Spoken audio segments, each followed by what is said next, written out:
Hello everyone, কেমন আছো? আশা করি সবাই ভালো আছো। রূপা কিচেন কুইন তরফ থেকে সবাইকে স্বাগত। দেখো, আজকে আমি কাঁকড়া রান্না করব।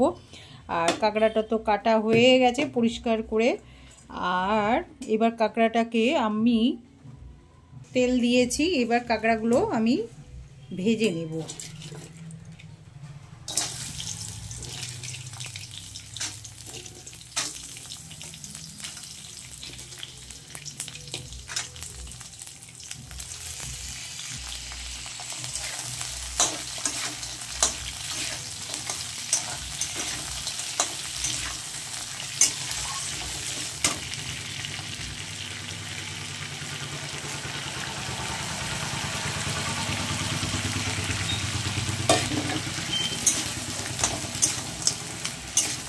দেখো, আজকে বলো আমি একদম অন্য রকম করে, মানে দারুণ স্বাদের এটা বানাবো। আর খেতেও খুব ভালো লাগবে। কেন সব সময় আমি কাঁকড়া এক দিনে এক রকমই আমি করি। আর তোমাদের সাথে সব বন্ধুদের বলছি, আমি কাঁকড়ার আজকে যে রান্নাটা করব সবার সাথে শেয়ার করব। আর সকলেই তোমরা দেখছো, আর প্রথম থেকে আমার অনুরোধ রইল যে তোমরা প্রত্যেকে প্রথম থেকে শেষ পর্যন্ত দেখতে থাকো, দেখবে।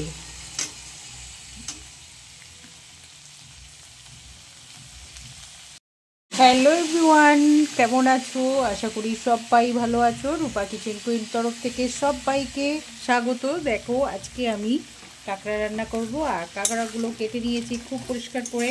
কেন দেখো, এগুলোকে তো খুব পরিষ্কার ভালোভাবেই কেটে নিতে হয়। আর তারপরে আমি তেলের মধ্যে কাঁকড়াটা দিয়ে দিয়েছি, আর এটাকে খুব ভালো করে ভেজে নেব। এই ভাজা চলছে।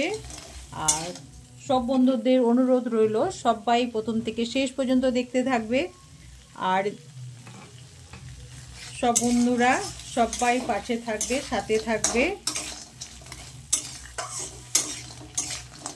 আর আমার এই কাঁকড়ার ভিডিওটা সবাই একটা করে লাইক কমেন্ট শেয়ার করবে, সাবস্ক্রাইব করতে ভুলবে না।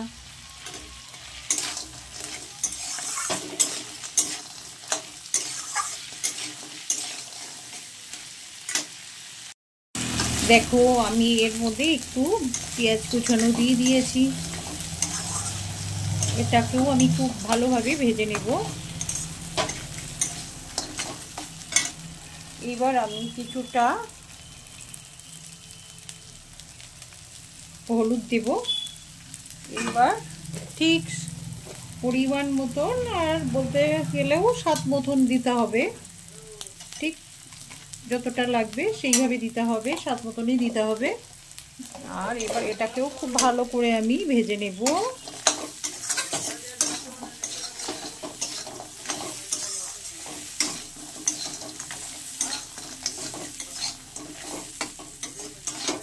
ভালো করে এটাকে আমি ভেজে নেব।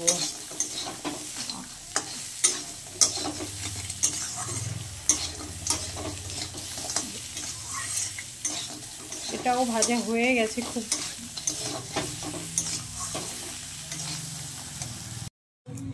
এইবার আমি এখানে দেব যেগুলি, আমি একটু শুকনো লঙ্কা ফোড়ন দেব আর কালো জিরা।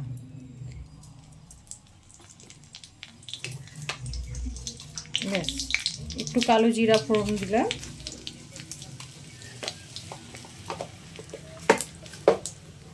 এবার দেব আমি পেঁয়াজ বাটা, রসুন বাটা। আমি একটু পেঁয়াজ দিয়ে দিয়েছি, রসুন দিয়েছি, এবার একটু আদা বাটা দেব।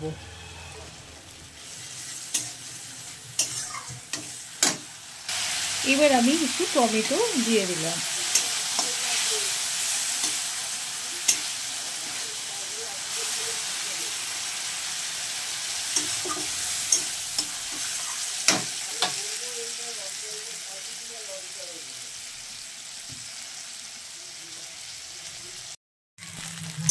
তোমরা প্রত্যেকে প্রথম থেকে শেষ পর্যন্ত দেখতে থাকবে।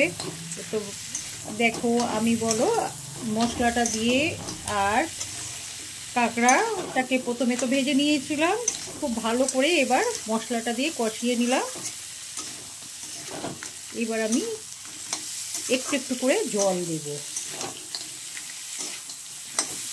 এই কাঁকড়া তোমরা যদি মনে করো অনেকে খায় লাউ দিয়ে, আবার কাঁকড়া আলু দিয়েও অনেকে কষা কষা টাইপে করে, আর আমি এটা আজকে কষা করব শুধু কাঁকড়া কষা, মশলা দিয়ে কাঁকড়া কষা।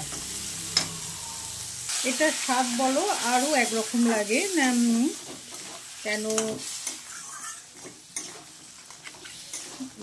প্রত্যেকেই বললাম যে যার যে মন পছন্দ মতনই খায় কাঁকড়াটা।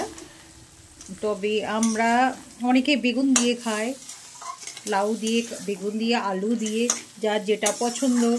তবে আমরা তো এই কাঁকড়া কষাটা মশলা দিয়ে এটাই ভীষণ পছন্দ, আর আজকে আমি সেটাই করলাম। তবে আমি একদম সিম্পল রান্না করলাম, কেন আমি এখানে কিছু আরও মশলা করব, মানে দিতাম, দেয়নি, তবে দেব। দেখো এখানে আমি কিছু ভাজা মশলা দেব, যেমন জিরে, ধনে, তেজপাতা, চারমগজ আর জয়ফল, জয়ত্রী, আর একটা দিয়েছি ওই সাহা জিরে, ব্যাস মশলা। এবার ভাজা মশলাটা দিয়ে দিলাম, আর এটার মধ্যে বলো কিছুটা তেজপাতা দেওয়া আছে ভাজা মশলাটার মধ্যে, কেন তেজপাতা দারুণ গন্ধ, সেন্ট সবটাই ভালো লাগে। আর এই মশলাটা দিলে না, এই মশলাটা দিলে একটা আলাদাই স্বাদ আসে, আর সেন্ট মানে গন্ধটাও বেশ ভালো লাগে যে আমি কাঁকড়া খাচ্ছি। হয়ে গেছে আমার। সব বন্ধুদের বলছি সবাই আমার পাশে থাকবে, সাথে থাকবে, আর আমার না সবার পাশেই থাকবে, সবার সাথে থাকবে। আর লাইক কমেন্ট শেয়ার করতে বন্ধুরাও একদম ভুল করো না, আর একটা করে সাবস্ক্রাইব করে দেবে। আর কাঁকড়াটা কেমন লাগছে আমাকে বেশি বেশি করে কমেন্ট, লাইক কমেন্টটা বেশি করে করে করবে, লাইক কমেন্ট শেয়ারটা একদম যেন ভুল করো না। এবার একটু পোস্ত গুঁড়ো দেব, এটাকে আরেকটু করে নেবো, মানে কষিয়ে আরেকটু কষিয়ে নেব।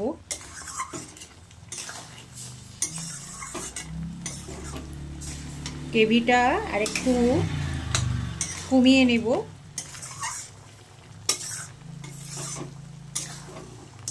সব বন্ধুদের বলছি সবাই ভালো থাকবে, সুস্থ থাকবে, আর সাবধানে থাকবে, আর আমাকে একটা করে লাইক কমেন্ট শেয়ার করবে, বারবার বলছি।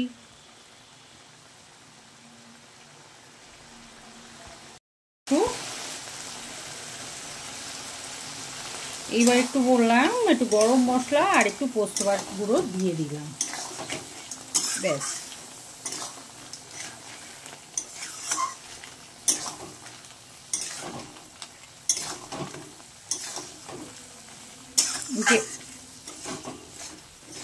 আর দেখো গ্রেভিটাও দারুণ লাগছে, বেশ গন্ধও বেরোচ্ছে সুন্দর। তাহলে সবাইকে, আমার তো রান্না হয়ে গেছে, আর কিছু দেব না। সবাইকে ধন্যবাদ। এবার তাহলে রাখি, আমার তো রান্না শেষ, ব্যাস।